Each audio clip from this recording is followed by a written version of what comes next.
All right, here we go. We're recording. Welcome to episode 4 of the Unnamed and Unstructured show, where I interview people to learn about cool stuff they're working on or things they do. In the past, I've covered topics like level DB database design with Google Chrome and Node.js, talked about earning passive income and dark matter physics. And today, for episode 4, I'm joined by Chiedo John, who lives in Harrisonburg, Virginia. And Chiedo and I work together at GitHub. And Chiedo, when I found out you had a solar-powered system at your house, I knew that would be a good topic of conversation for this. So welcome. Thanks for agreeing to do this. Yeah, of course. And let's kick it off by just asking, why did you decide to install solar power at your house? Yeah, so to answer that question, it starts with my wife, Kelsey. So when I got married to Kelsey, I was pretty just kind of like laid back about everything, kind of thinking like, I can't make that much of an impact. But my wife is really, really big on, like every little thing we can do for the environment makes a difference. And like we can set the example. And so since being married to her, we've just gone more and more green. First, it started with getting a wood stove, composting, hiding our trash cans so people would be encouraged to compost by like selectively limiting their decisions. Yeah. And then eventually it was, like, why don't we just go solar? We plan to stay in, so we technically live in Dayton, Virginia. It's like 10 minutes outside of Harrisonburg. No one knows about it. So Harrisonburg is what I tell people. And it's like, we plan to stay in this home for a while. If we can go solar, one, it would be good for just us financially, like 8 years from now. But then also we're going to do our impact or reduce our impact on the environment, which is something we try and do a lot as a John family. Yeah. So you own your house? Yeah. Yep. Own the house. One of those things where, so I grew up in Fairfax City, in Nova area around DC, Beltway, just kind of really busy. And when I came to Harrisonburg for James Madison University, I was just blown away that there was a place like this where you just weren't stressed every time you left the house. Yeah. Because I thought like all of America was like Northern Virginia because that's all I knew at that point. And so I was just, I graduated here and just didn't want to leave because I'm just so relaxed here. And my mentality was, if I can live at a place like this where we've got like 16 chickens and like 12 garden beds and like all this land around us, and then just travel to the big cities as needed, that seems like a good combo. And so, yeah. So when you made this decision to go solar, was it like, did you have any idea what you were doing, or did you just start Googling, or did you know about like, were there like state tax incentives that kind of sweetened the deal, or? Yeah, good question. So when I started, I didn't really have, it's safe to say I had no idea what I was doing. It's one of those things where, and it's really an encouragement to go solar and not just think that, you're not going to make a huge impact, because part of the reason I did it was one of my friends did it and like another friend did it. And they're like, hey, you've got to do this. It's actually a pretty sweet deal. I was like, oh man, really? And so then I did it. And I've had friends who've kind of followed after the fact. So when I started, it was kind of like a couple of friends were like, hey, we did this thing. And it's like, it's good for the environment. It's a good investment. Like, why not? Like, look into it.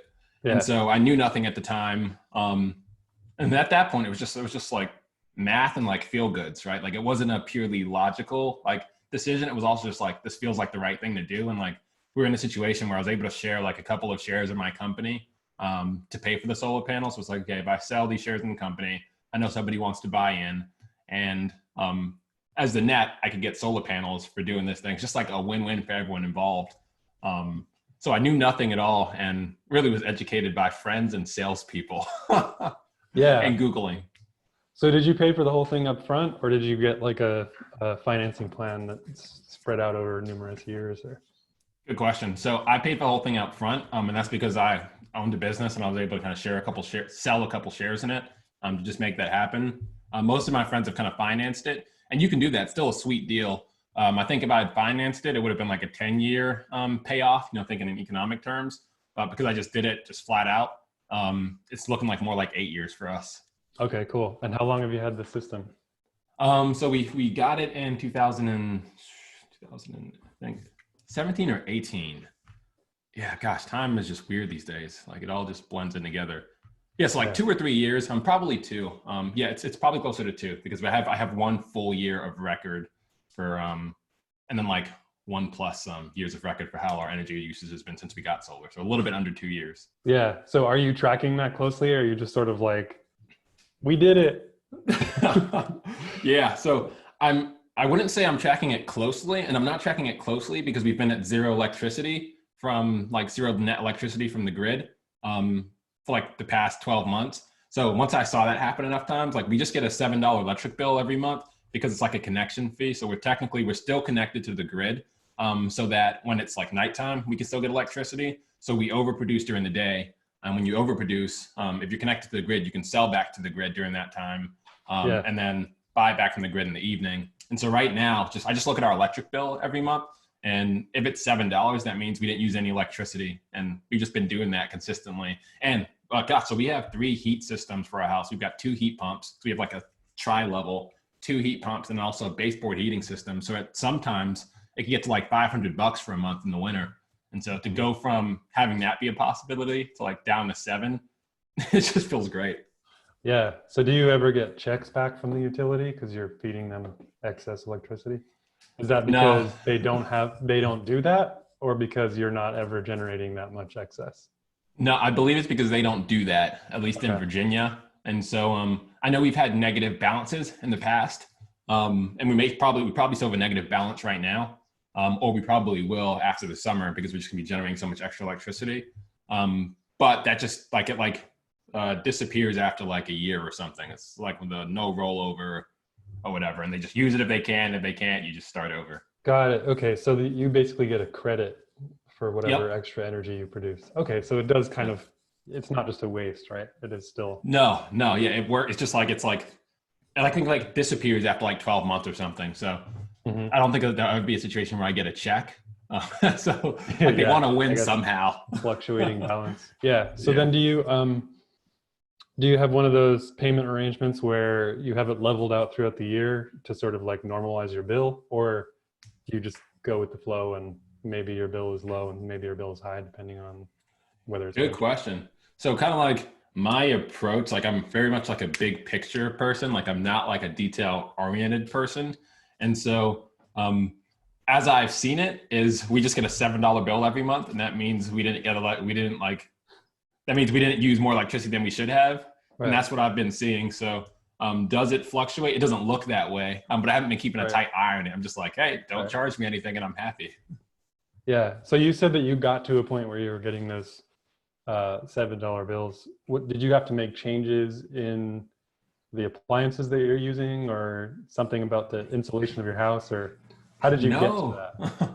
Yeah. So it was pretty, so like the first few months, it was weird. I still don't know why. It's probably because the credits hadn't built up. So I think they were like the first few months where we had it, because we started it in the winter.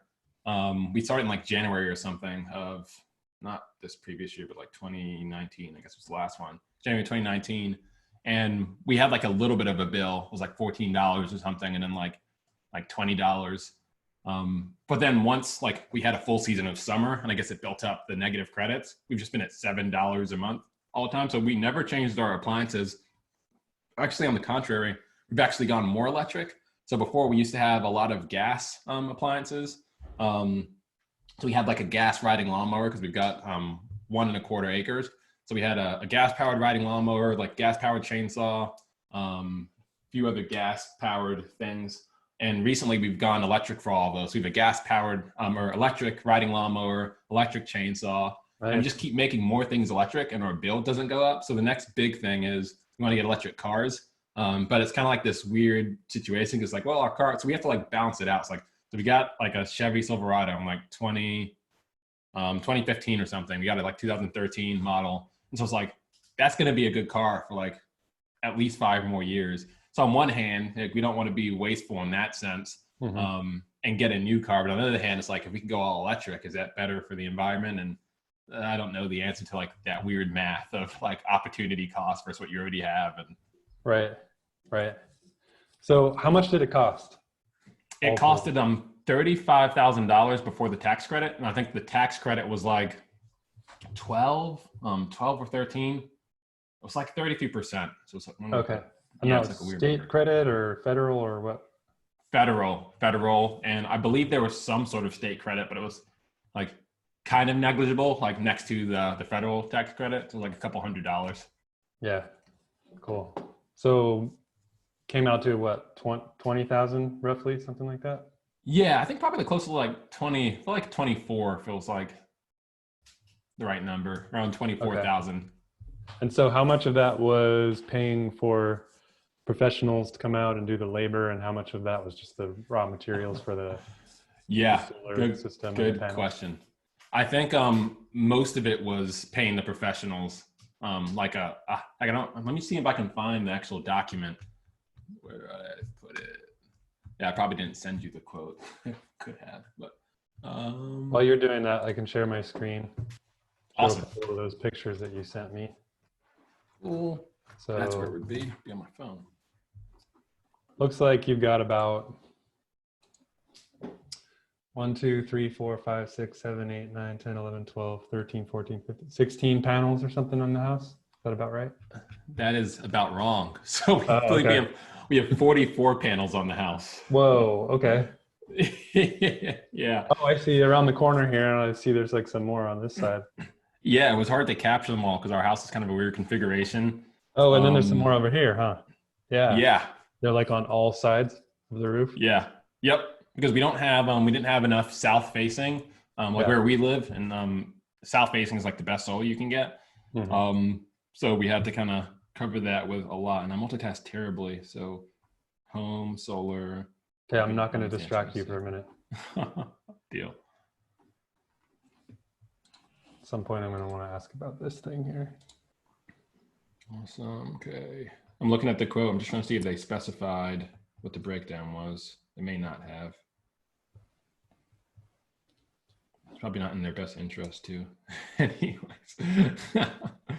Yeah, they didn't specify the breakdown, but okay. Yeah, it was a lot of labor. Yeah. Side note, is this a kombucha baby or whatever they're called? Kombucha mother? Yeah, that's a SCOBY. Yeah, I threw it in because I was taking pictures of stuff, and I was like, it's also kombucha day, so let me just like throw this in. And what do we got in here? Ginger? Yep. Yeah, Nice. That's my favorite type of kombucha to make. That looks good. Yeah. Okay, so you got 44 panels. That's yeah. That's a lot. So do you have any sense of what the total wattage is of the? I do. I have a sense, but I'm very confused by the numbers, and I didn't really do well in like science class where where they talked about all these things. Yeah. Same here. So it's like 1.5 kilowatts per month is what it generates. I think that's kilowatt hours, and that's why I get confused. I'm like, what are we? Yeah, so 1.5. Yeah. Yeah, 1.5 kilowatt hours per month. I think that's what we're generating each month, and we net zero from the grid, so we're probably generating a little bit more than we're using, is what I'm assuming. Okay, so when you log into your utility website, do they give you any kind of interesting stats on your usage? Like, no. And so it's weird because the utility company isn't necessarily like part of like the solar arrangement. Mm-hmm. They only kind of step in when we overproduce. And so like when I've gone onto their website, it doesn't really help me in regards to like figuring out like how much we've used. Yeah. Like they don't care. Like it's just like, you're now giving me less money than you were giving me. So I'm not going to create any sort of user experience there, even if I could. I've had to like cobble together like different sources. Solar Edge is an app I have, and so you saw that sticker up there. It's connected to that box, and like that gives me the most data about like how much we've generated.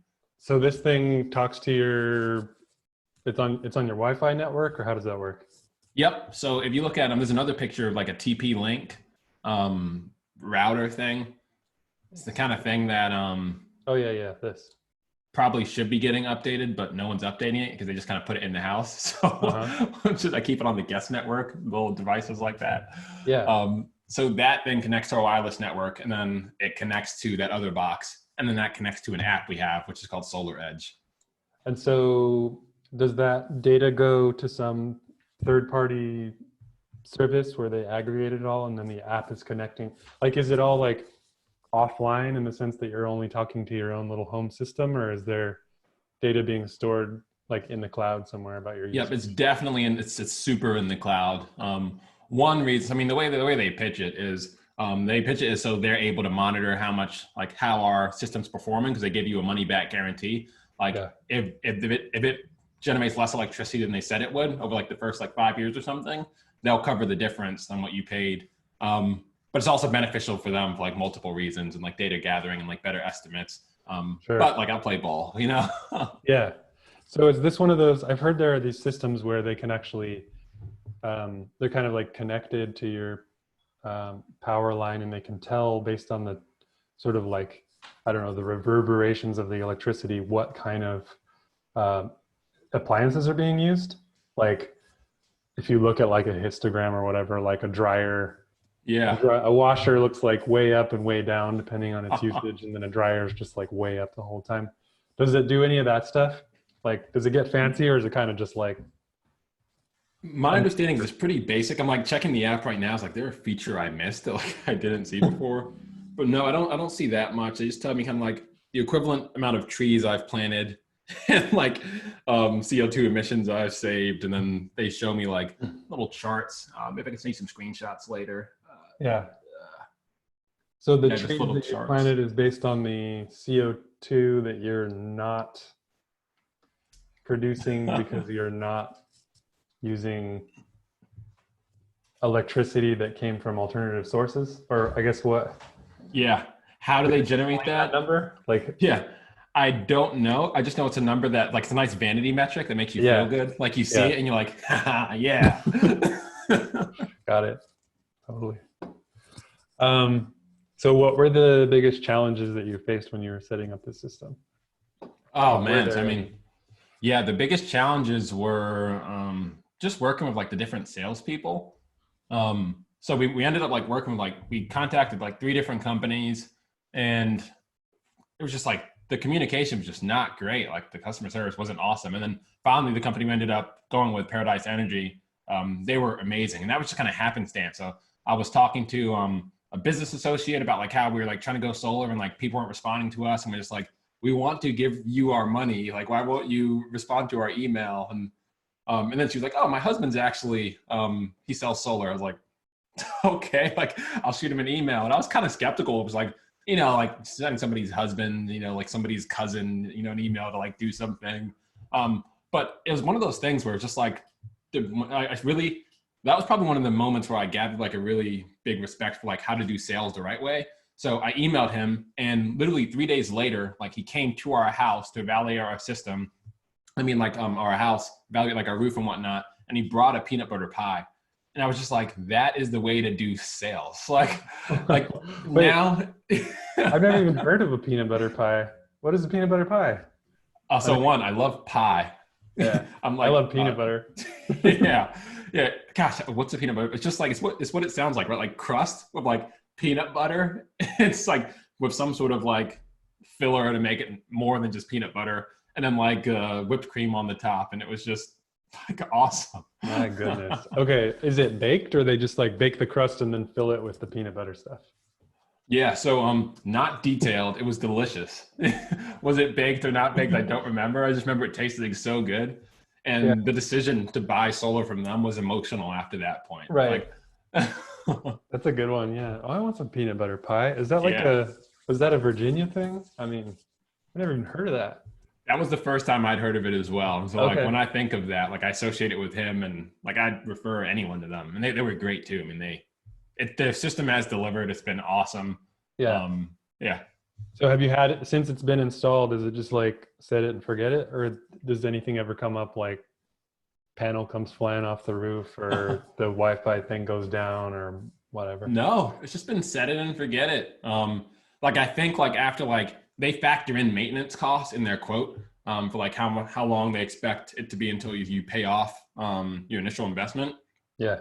And so I think like I don't know, like year 5 or like year 8 or something, you need to do like a few $100 maintenance thing. They'll come over and like use their hammers and their screwdrivers or whatever, and then it's good again. But it's been pretty much set it and forget it. They're pretty resilient from what I've heard. Because that was one of my questions. I'm like, we're going to have to be like fooling around with this like all the time. And they just keep working for a while. Like over time, they'll degrade and like how useful they are.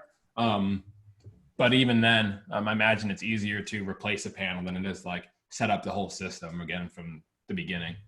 Yeah. So how much do you, I mean, so when we started working together, you kind of gave me a little bit of a story about, where you live, what your life is like, your family and stuff like that. How much do you think of this as being kind of like part of your identity at this point?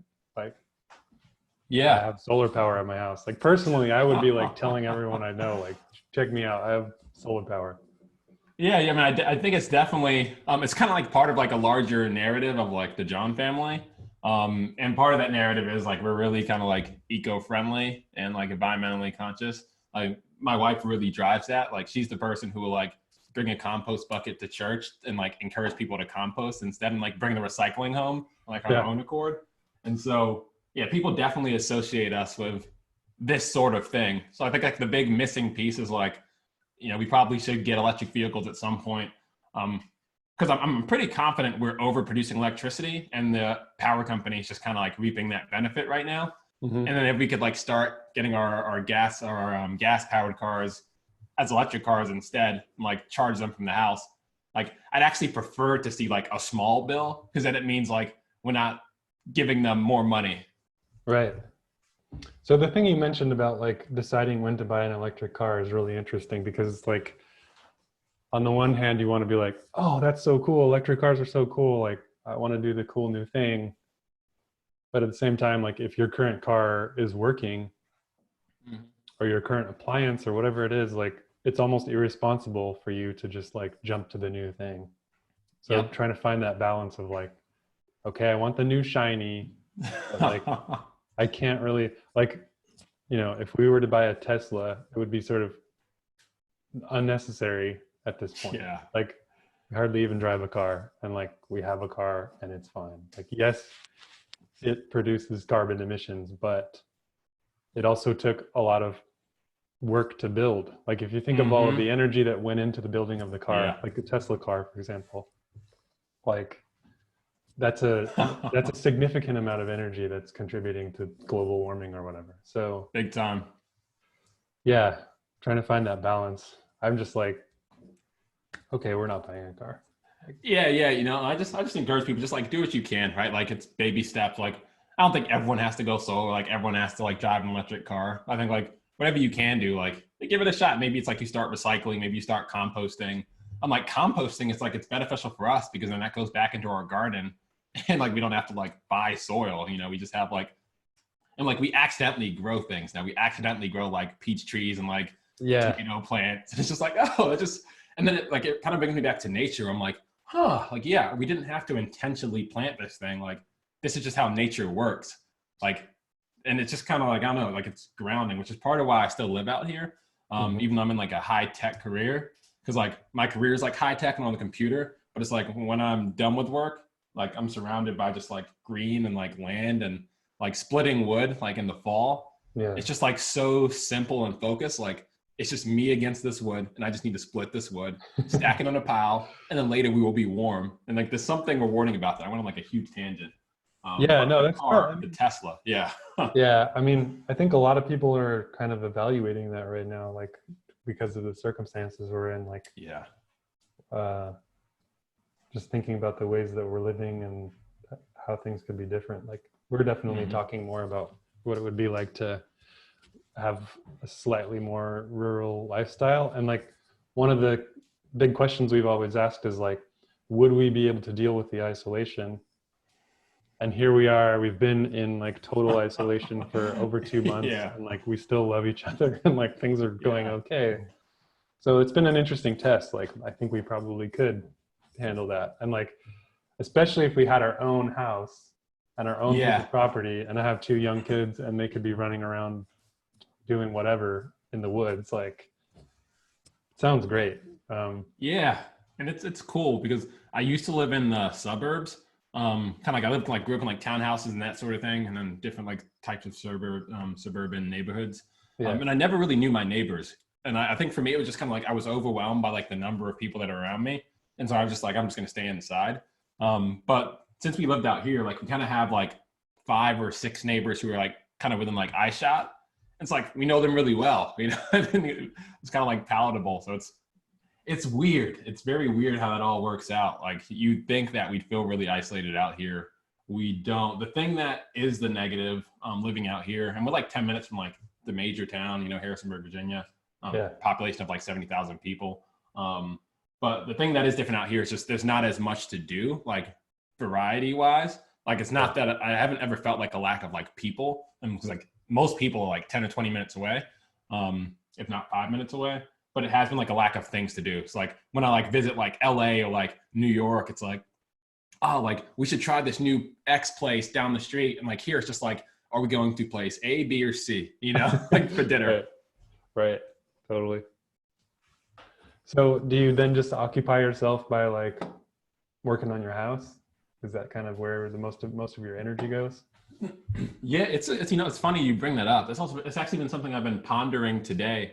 Because historically, when I was like running my business, I was like working a little bit too much, and like there were always things occupying my mind, and so it would be either like business or just like catching up on stuff. And like now that I'm working at GitHub and my work-life balance is like stabilized in a way where like I don't go home on the weekend and like rack my brain on like how I'm gonna like meet payroll for people. Yeah. It's like, there's a little bit more time than I used to have. I'm like, what do I do with it? So I'm actually gonna start like planning. I'm gonna try and start like planning activities to like do with my son. Cause like now it's like 10 hours of time tomorrow. I'm like, I'm not gonna get on the computer, and like I'm not just gonna be by myself. Like I'm gonna be with my son most of the day. So like, what can we do with that 10 hours? And it's like, oh man, there's too many possibilities. And and we have Monday off too. Yeah. So we got a nice 3-day weekend. I think we're gonna take advantage of it. That's cool. So do you have any advice that you would give to people who are considering installing a solar system at their house, like what to do or what not to do? Yeah, I would say talk to multiple companies. Don't just get one quote. Like get like at least 3 and like see what they say. Because we had 3 quotes. We had one quote, which is the quote we went with. Another quote, which is a really popular company here in town, and another quote, which was like kind of a newer quote. And so I compared the 3 quotes. And the newer company, they thought we would need like 30, like just way fewer solar panels. But the other 2 companies thought we would need like closer to 40. So I was like, okay, well, I think the new company is a little bit off here, and they just, you know, they may be a little bit over their head. Then the other 2 companies, it just came down to like who had the best customer service. And so the one we went with was actually a little bit more expensive than the other one, but they have much better customer service. And it's like, hey, I mean, we're gonna like pay somebody a bunch of money. Like, I respect the relationship, you know, like it's not just gonna be a transactional thing where I pay you and then like it's impossible to get a hold of you. Hey, like this is kind of, it's a relational thing. Another thing that I've seen just kind of in evaluating like going solar, a lot of the material just says like, what are your motivations? And if your motivations are really about like spending less or being like conservation minded, then you can actually make a lot of change without going solar just by changing your habits. So like identify if you have appliances in your house that are costly or wasteful. Identify if there are like, insulation problems in your house. Like if your heating bill is really high because all the heat is just going out the open window that you didn't notice in the other room. Like there are all kinds of things that people like that. People can do like that just to optimize their bill and lower their usage without making any significant changes to their power setup. Yeah, and it's a different equation. Like if your house is like really old, so like ours is like 1965. And so we like processing all things, and we know like our house just wasn't built to be like super good with like energy. Like I'm sure it's leaking energy everywhere. We looked at like doing the one of the attics, but still it's just like it's kind of like a leaky house. And so so speaking of frivolous purchases that people shouldn't make, I bought something. So I have this little camera that you attach to your phone. Oh, cool. It's an infrared camera. So you can probably pull up a picture, but it can see heat. So heat is basically just light that we can't see. Some creatures can see it. Snakes can see it. That's how they identify their prey when they're out there looking for a snack. They can see a mouse because the mouse is hot. Oh man. So contractors use these cameras to do surveys of houses and walk around the house and look at the windows and like find the spots. So I was trying to kind of use that as a justification for buying this thing. Like maybe we can improve our electric bill or gas bill a little bit, like with this toy. Also, just trying to justify it as an educational tool for my children, like showing how heat is transferred between things. Like we can actually hold this camera and point it at the floor, and if you're barefoot and you step away from the floor, you leave like hot footprints where your foot was standing. That's so cool. Yeah, and you can see studs in the wall. So oh wow, stud sensors don't work very well. You know, like yes, I know. Kind of move that thing along the wall, and you're like, it's not beeping. Like, what's happening? Yeah. You can also see hot and cold water pipes in your walls too. So like if you go in the bathroom, point it at the wall, there's like a bright line and a dark line. One's hot and one's cold. So pretty awesome. Amazing. All the like electrical things that are all around us that our eyes can't see them, so we don't think of them as being perceivable, but like now we have technology that can see it. You need to bring that when we have like the next mini summit or whatever, because I really want to play with that. Yeah, I'll show it to you for sure. I haven't made really any interesting videos yet, but I want to do like a tour of the house. Like let's check out the stove and the refrigerator and like the bathroom pipes. And I actually used it to confirm that like I have bad circulation in my hands. So like I took a picture of my hand and like my hand's warm here, and then like my fingers just look black. Yeah. So. Oh, that's so cool, because we always have this thing where I tend to be like too warm and my wife tends to be too cold. And so like I'd like to like get one of those things and just like see like, hey, like I'm like red and she's blue is how I'm assuming it would communicate temperatures. Yeah. Cool. Is there anything else that was on your mind around this topic of, it could be just about sustainability, renewable energy, solar, that you wanted to share before we call it? No, it's fun, like it's fun as like a lifestyle. Like my wife and I, we kind of look at it like with like trying to build like a little homestead here. First it was like, I don't know what we did first, but at one point we had like 3 chickens. Now we have 16. Like at one point we had 1 garden bed. Now we've got like, is it 12 or 16? I always get confused. It's a large number. It's a lot. And right now we have one cold frame, which is like a tiny ice house, a tiny greenhouse that we're going to try in the fall and winter. And if that works, then we're going to have like 10 of those. So it's kind of like just gradually, like, I wouldn't like get overwhelmed or like feel guilty or anything. It's just like a fun thing to do. And it's kind of really rewarding to get closer to like reality. You got me thinking about reality as you start talking about the light that we don't perceive, which is heat. And I've been thinking about this recently. Like there are all these things going on, and if we can't perceive them, we just don't see them as real. But it's like different animals have different like senses that we don't have. Yeah. And they perceive things that we don't even know are there. And so I went on a huge tangent, but all to say like, it's fun. It's fun and it's enjoyable. Just to, like get closer to like how things work and like your own eggs and like nature and how a plant grows, and it's cool. Yeah. Awesome. Well, thanks for talking to me about it. Appreciate it. Man. All right. I'm going to stop the recording.